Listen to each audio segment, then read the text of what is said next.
Let's start with the question. Can the game finish off remaining enemies in a wave?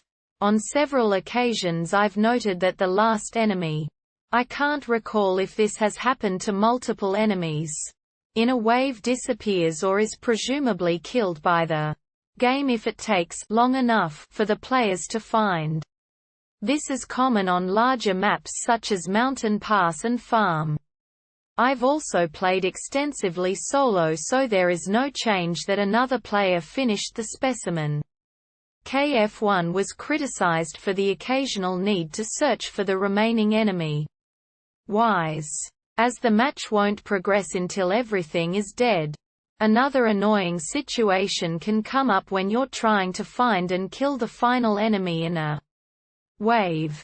Though they generally succeed at navigating the map, creatures can occasionally become caught on something. And nothing is more frustrating than spending several minutes trying to find the last creature only to discover that it's invisible and stuck on a log 150 meters away from the trader. I've played since early 2014. Perhaps the developer Tripwire released an update addressing this issue in the release version. So how can we solve this?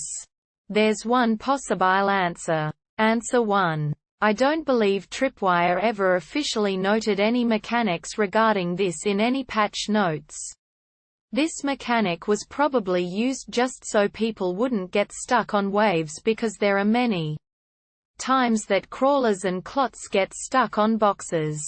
However, for smaller maps, it is hard to get far enough away from certain spawn points in order to despawn Zeds that are stuck.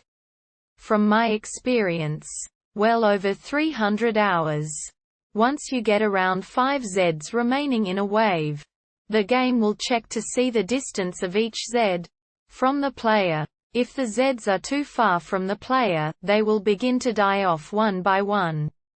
Many times, especially on Farm, the Zeds will die off while I'm trying to run to the trader that is across the map. Also, there is no limit on which type of Zed can die off this way. I've had Skrakes and Flesh Pounds die from being too far away, as well as everything else. The only source of information that I could find regarding this topic is found here. The link is a Steam forum, so I wouldn't hold this to be exact, but there are a couple responses about the Zeds dying off. And the only difference in the posts is how many remaining Zeds are there when the game starts checking distances. One person says 7 Zeds and the other says 3 Zeds. Like I said before, I usually notice them start dying off around 5 remaining. But the relative range is the same. I hope this answer helped, and if it did, please drop a comment and subscribe.